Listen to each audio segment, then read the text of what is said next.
The discovery. The salvage rights to mining station Epsilon 9 cost Alex Mercer everything he had, which wasn't much. 3 years of scavenging derelict ships and stations had yielded just enough credits to buy the claim to this forgotten outpost orbiting a dying red giant. Most thought him foolish. Epsilon 9 had been stripped clean decades ago, when the Commonwealth Mining Corporation abandoned it after the nearby asteroid belt was depleted. But Alex had a hunch. The station's decommissioning records showed discrepancies, power fluctuations in the deepest mine shafts that continued long after operations ceased. Something valuable remained, something the corporation had either missed or deliberately left behind. Approaching Epsilon 9, announced VEGA, his ship's eye. Station appears to be running on minimal emergency power. Life support is operational but limited to central areas. Alex guided his vessel, the Nomad, into the cavernous main hangar. Dust swirled in the beam of his landing lights, undisturbed for years until now. The ship's magnetic clamps engaged with a metallic thunk that echoed through the empty space. Environmental scan shows breathable atmosphere, though I would recommend your exosuit, Captain, VEGA advised. Temperature is significantly below human comfort levels. Alex sealed his environmental suit and stepped into the hangar. His boots left prints in the fine metallic dust covering the floor. The station's emergency lighting cast everything in a dull red glow, creating long shadows that seemed to move when viewed from the corner of the eye. VEGA. Access the station's systems. Pull up whatever schematics you can find. Accessing. Station systems are heavily degraded. I can only retrieve partial schematics. The main control center is 2 levels up. Primary mine shafts extend 20 levels down. Alex made his way through corridors lined with abandoned equipment. Personal effects still littered some spaces. A coffee mug, a forgotten photo cube. Remnants of lives interrupted when the evacuation order came. He reached the control center, its bank of monitors dark except for one flickering terminal. "Let's see what we've got here," Alex muttered, brushing dust from the console. The system required a security override, but he'd come prepared. After several attempts, the ancient computer yielded to his intrusion software. Interesting, VEGA noted as data streamed across the screen. According to these logs, mining operations were officially halted due to resource depletion, but internal communications suggest otherwise. There was an incident on level 23. What kind of incident? Unspecified. Files are heavily corrupted or deliberately deleted. However, I am detecting a power drain from that same level, consistent and significant. Alex's heart quickened. Something's still active down there. I would advise caution, Captain. The final log entry from Station Director Hammond reads, "God help us if anyone disturbs what we've sealed away." But caution had never been Alex's strong suit, nor had warnings deterred him. He gathered his equipment, scanner, plasma cutter, emergency beacon, and headed for the mine access elevator. The descent was interminable, the ancient elevator creaking and groaning as it dropped past level after level of abandoned tunnels. At level 20, it shuddered to a halt. "This is as far as the elevator goes," VEGA informed him through his comm. "Records indicate level 23 is accessible only via maintenance shafts." Alex found the access hatch and began the climb down. The narrow shaft was barely wide enough for his shoulders. The ladder's rungs slick with condensation. 3 levels of careful descent later, he emerged into a tunnel unlike any other in the mine.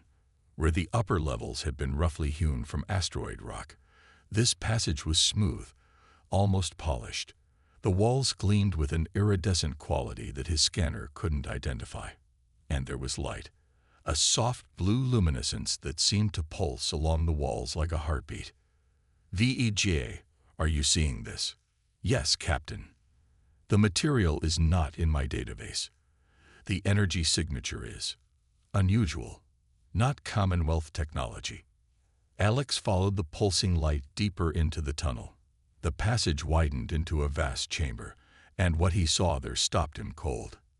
In the center of the chamber stood a crystalline structure, a perfect dodecahedron suspended in midair. Inside, floating in a viscous blue fluid, was a humanoid figure. "My God," he whispered. The being inside was clearly female, though not human. Her skin was a pale violet, covered in intricate patterns that might have been tattoos or natural markings. Her hair, if it could be called that, was a mass of tendrils that moved gently in the suspension fluid. Most striking were her eyes, closed now, but visible through translucent lids, large and almond-shaped. Alex approached the crystal prison. As he drew near, the patterns on the walls intensified, the blue light pulsing faster. "Captain," VEGA warned, "I'm detecting a significant increase in energy output." Alex stopped, but it was too late. The crystal structure hummed, the sound rising in pitch until it was almost painful. The fluid inside began to swirl, and the alien's eyes snapped open. They were silver, with no pupil or iris, just pools of liquid mercury that fixed directly on Alex. He felt a presence in his mind, gentle but insistent, and then a voice that wasn't a voice at all, but a thought not his own. "Human, you have come at last." Alex staggered back, his hand instinctively reaching for his sidearm. "Who? What are you?" "I am Lyra of the Estuary, the last of my kind. I have waited for one such as you. How are you in my head? My people communicate through thought. Your mind is different, but receptive. We have little time." The void stirs.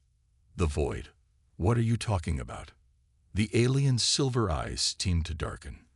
"The reason for my imprisonment, the reason your kind abandoned this place, a cosmic entity of pure consumption that my people gave their lives to contain." Alex's scanner began to beep insistently. Energy readings were spiking, and not just from the crystal prison. They sensed it too late. Lyra continued, "Your miners, they'd breached the ancient seal, awakened the void. My people sent me as a guardian, to establish a new containment, but I could not complete the binding alone." "Binding? I don't understand." "The void cannot be destroyed, only contained. The binding requires two minds, two species, working as one. Your people fled rather than help. So I remained, suspended between moments, waiting for one who would return." The chamber shuddered. Behind the crystalline prison, the wall seemed to ripple, as if something massive moved behind it. "It knows you are here. It has been feeding on this station's energy, growing stronger. Soon it will break free." Alex backed toward the entrance.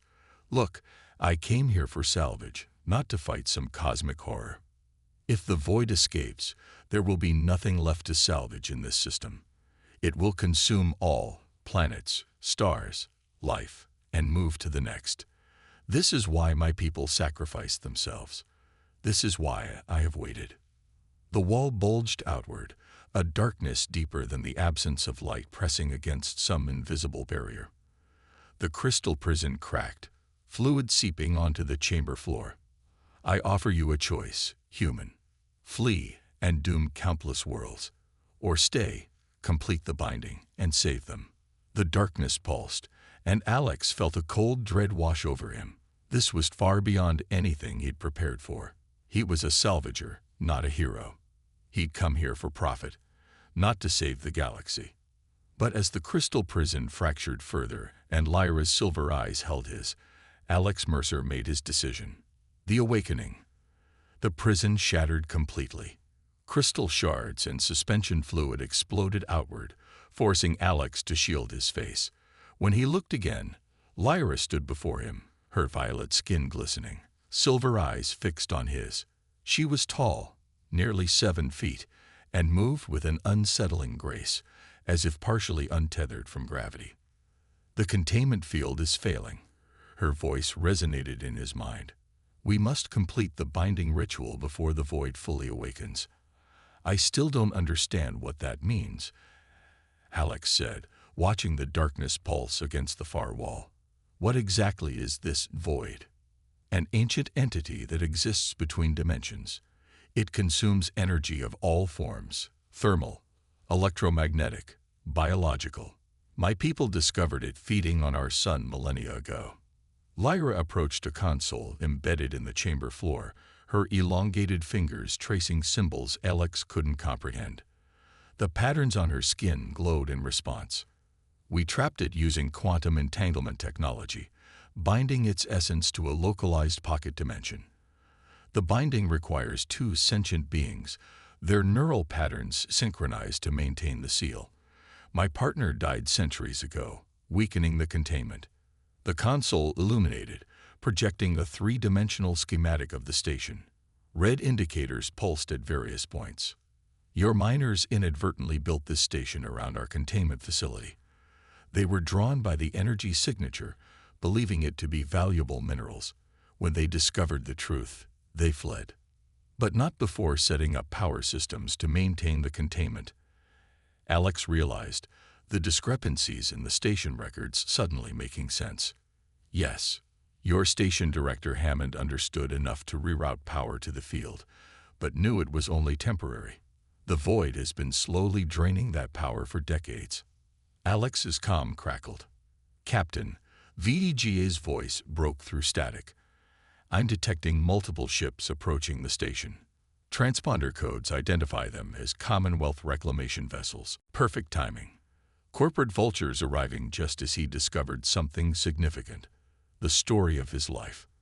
How much time do we have? They will dock in approximately 23 minutes. Not enough time, Lyra projected. The binding ritual requires careful preparation. The darkness behind the barrier surged forward, a tendril of absolute blackness pushing through. The temperature in the chamber plummeted. It senses freedom approaching. Alex made a quick decision. VAJ, enact Salvager's protocol. Claim papers are in my secure drive. Understood, Captain. Broadcasting salvage claim and establishing legal perimeter. It wouldn't stop the Commonwealth ships for long, but it would buy them time. Under salvage law, they couldn't forcibly board while he was actively working a claim. Now, he said, turning to Lyra, explain this binding ritual. The ritual creates a synaptic bridge between our minds, using that connection to reinforce the quantum seal. Your consciousness, unfamiliar to the void, will strengthen the barrier it has learned to penetrate. So we, mind null to trap this thing. In simplest terms, yes, there is risk. Our minds will remain partially connected. If one dies, the other will be damaged. Alex laughed humorlessly. Fantastic. Brain linked to an alien for life. The chamber shook violently. More tendrils of darkness pushed through the weakening barrier, the air around them distorting like heat waves. No time like the present. Alex muttered. What do I do? Lyra guided him to the center of the chamber, positioning him opposite her with the broken prison between them. She took his hands, her skin cool and strangely textured against his. Open your mind to me. Do not resist what you see or feel. Alex struggled to relax as he felt Lyra's consciousness touch his. It was like standing at the edge of an ocean, feeling the vastness of it pulling at him. Then he was falling, diving into memories not his own. He saw the Astrari homeworld, crystal cities stretching toward three suns. He felt the terror as their star system was consumed, darkness spreading across planets. He experienced centuries of solitude as Lyra maintained her vigil, the last of her kind, bound to a prison floating through space until human miners stumbled upon it. In turn, he felt her moving through his memories. His childhood on Earth, the collapse of the central colonies, his years of scavenging the edges of settled space. The loneliness they shared, the determination to survive against overwhelming odds. Your mind is strong, Lyra observed. Different from my kind, but compatible. The ritual intensified. Energy flowed between them, patterns on Lyra's skin reflecting onto Alex's exposed face and hands. He felt something clicking into place, a connection that transcended physical space. The station's comms system blared to life. Salvage vessel Nomad, this is Commonwealth Reclamation Fleet. You are in violation of corporate territory. Cease all salvage operations and prepare to be boarded. They're overriding the salvagers protocol, VEGA reported. They've detected unusual energy readings. We must complete the binding now, Lyra urged. The void is breaking through. The darkness had formed a pulsing mass that stretched halfway across the chamber. It moved with intelligence, probing for weaknesses, tendrils reaching toward them. Alex felt Lyra guiding his consciousness, teaching him how to focus his thoughts into the binding pattern. Together, they created a mental lattice, an interlocking framework of human and astrary cognition. The darkness recoiled as their combined consciousness pushed against it. The barrier began to reform, energy crackling along its surface. Now the final step. We must seal the breach permanently.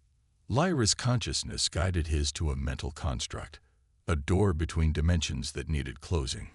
Together, they pushed, imagining it shutting, locking, the key dissolving. The darkness screamed, not with sound, but with a psychic pressure that threatened to burst Alex's skull. He felt Lyra absorbing most of the backlash, shielding his more fragile human mind. With a final surge of shared will, they sealed the breach. The darkness contracted, compressed into an infinitesimal point, and vanished. The barrier solidified, glowing with renewed strength. Alex collapsed to his knees, blood trickling from his nose. Lyra remained standing, though her luminescent patterns had dimmed considerably. "It is done," she projected, her mental voice fainter than before. "The binding is complete. We are connected." Alex felt it, a presence in the back of his mind, not intrusive but constant. Lyra's consciousness, tethered to his own. The chamber door exploded inward. Commonwealth security forces poured in, weapons raised. "Step away from the alien technology," their commander ordered. "All artifacts on this station are property of the Commonwealth Mining Corporation." Alex rose slowly, positioning himself between the soldiers and Lyra. He felt her caution, her assessment of the weapons trained on them. "This isn't technology," he said. "She's a sentient being, and we've just prevented something that would have consumed your entire fleet." The commander hesitated, eyeing Lyra with suspicion. "What is this place?" "Our scanners detected energy signatures unlike anything on record." "Let me speak to them," Lyra suggested mentally. Alex nodded, feeling her gathering her strength. Lyra projected her thoughts outward, touching the minds of everyone in the room. "I am Lyra of the Astrari. This human and I are now guardians of a seal that protects your worlds from a cosmic predator. We mean no harm, but we cannot be separated." The soldiers recoiled, some dropping their weapons in shock at the telepathic contact. "What did you do to us?" the commander demanded, raising his weapon again. "She communicated with you," Alex explained.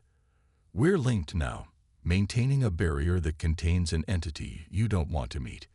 You can shoot us, but I guarantee whatever corporate payday you're hoping for isn't worth what would happen next." The standoff stretched for long seconds. Alex felt Lyra's presence in his mind, ready to act if the soldiers attacked. He also sensed something else, the void, contained but aware, testing the new binding that held it. Finally, the commander lowered his weapon slightly. "Command needs to hear about this." "They can hear whatever you want," Alex said. "But Lyra and I are leaving on my ship. The binding we've created will hold the void regardless of our location. We should retrieve the remnants of my containment crystal," Lyra suggested. "They contain records of my people, and instructions should something happen to us." Alex nodded, gathering the largest fragments. "VEJ, prep the Nomad for immediate departure." "Already done, Captain. And I've taken the liberty of downloading all accessible data regarding this facility." The commander watched them warily, but made no move to stop them as they left the chamber. His orders didn't cover alien beings or interdimensional threats. As they made their way back to the surface, Alex felt Lyra's wonder at experiencing the station through physical movement after centuries of imprisonment. "So what now?" he asked aloud, though he could have just thought the question. "We're linked for life to keep this void contained. Now we learn to coexist, she replied. My people sought other void incursions throughout the galaxy. There may be more containment sites requiring attention. From salvager to cosmic prison warden, Alex laughed. Not the career change I expected. You will find it more profitable than you imagine. My people hid repositories of knowledge and technology throughout the stars. With our minds linked, I can help you locate them. As they reached the hangar, Alex looked at his ship, the Nomad, named for his solitary existence. That life was over now, replaced by something infinitely more complex and dangerous.